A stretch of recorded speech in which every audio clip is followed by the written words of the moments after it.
Hello guys and welcome back to my channel. In today's tutorial I'll be learning how to make this bubu gown with stylish collar. If this is what you like to learn, kindly stay tuned. Please do not forget to hit the subscribe button below and please give this video a thumbs up. So the first thing I did was to fold my fabric into two, and I'm going ahead to fold it into two again, making it four, because I'll be cutting the front and the back together. So I'm going ahead to mark my neckline.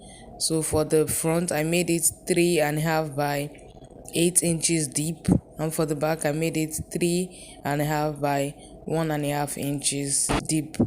So I'm gonna head to mark out the neckline, and I'm marking out my chest line.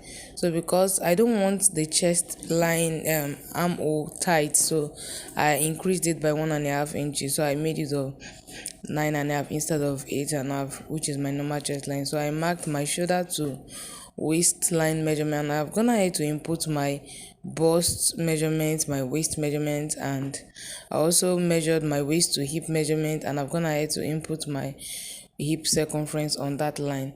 So the next thing I'm doing is to take my shoulder to gown length measurement, and I'm gonna head to do that, as you can see.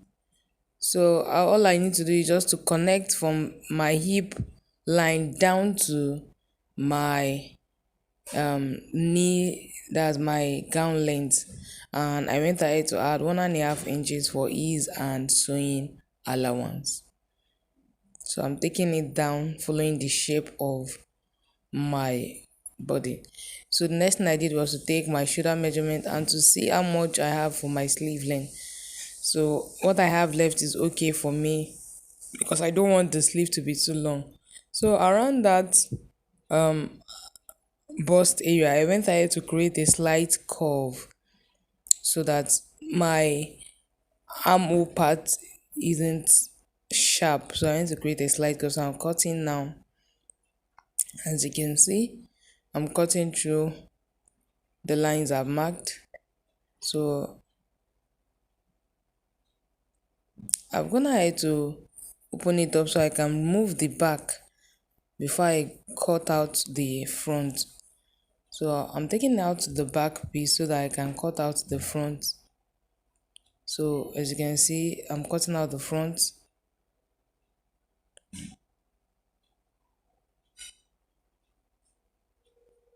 So that's the front. I'll open it up to show you what it looks like. So the next thing I want to do is I need that piece I need to create that band around that neck. So I have these pieces of blue fabric that I have. So all I did was just to join so that it can be. I just want to make do with what I have. After all, it's my dress. Alright, so I'm marking the line at which I want my notch to come in. So as you can see, at that point I've marked the line. Then I'll just come out by half an inch to the right and to the left, or you can do 0.75. So the next thing I want to do is just to use my ruler. You come down by 0.25, then connect from that point, or half an inch, connect from that point to the half an inch you came out by, like that, as you can see. So I'll go ahead and stitch on that line like that. That's that V shape, and I'll show you what it looks like. So I'm done stitching on the line. As you can see, I didn't stitch to the extreme because I need half an inch to turn, and that's at the extreme. I need that part to turn to attach it to my neck, so I didn't take the V down to the extreme, so I left some inches away. So as you can see, I've gone ahead to cut that part open and notch, and I'll open it up to show you what it looks like. So I'm done, and once you open up, this is what it looks like. So you can see the reason why I said I didn't take my V down to the extreme end, so that I'll be able to attach the other parts, that's that part I'm holding, to the Ankara part, so that it can label. So like that.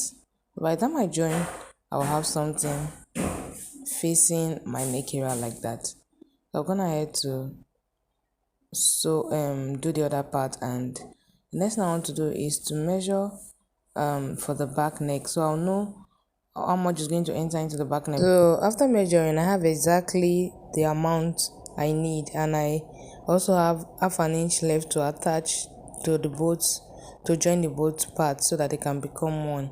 So I've gone ahead to join them so that I can have a whole piece, and that is what it looks like. So the next thing I want to do now is to go ahead and join the shoulders of my front and back together so that I can have one piece. So I've gone ahead to join the shoulder.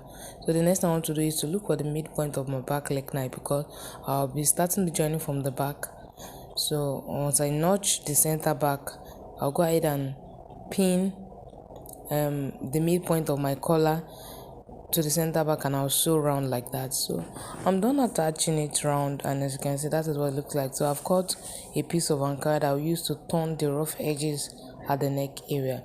So I'm going ahead to notch so that I can push in what is left of the collar inside, so I can have a perfect finishing. So I've notched and I'm pushing in the rest of the collar inside. So you need to take your time to make sure that place is well laid. So look at the inside. I'll go ahead and stitch the inside. Before then, I'll go ahead and turn the rough part of my collar with my Ankara, and I'm done doing that. And as you can see, I've gone ahead to stitch the inside of the remaining part of the collar. So if you like, you can top stitch round, is your choice. So the next thing I want to do is to attach the remaining piece of fabric to my hand area. As you can see, I'm gonna ahead to attach, and I'll be flipping it up so that I can close it up just like that. And I'm done doing that, and this is what it looks like. So the next thing I want to do is to join the side from the arm to the side, and I also want to insert a side pocket. So as you can see, I'm gonna have to measure how deep I want my pocket to be and how wide. So you can try to make it 9 or 8 inches deep, and you can try to make it 7 or 8 inches wide, depending on how you want your hand to move freely. So I'm gonna have to mark where I'll be attaching my pocket just like that, and I'll be pinning to both the front and the back. So once I'm done pinning, I'll go ahead and sew round, and I'll show you what it looks like. So I'm done sewing, as you can see. I hope you can see. You can see the way I sew, attach the pocket to it. I attach the pocket to the edge of my allowance so that the black fabric is not visible. So I'll go ahead to turn it down, and this is the final outcome. I love the outcome, so beautiful. Do not forget to subscribe to our channel and feel free to share. See you in our next tutorial.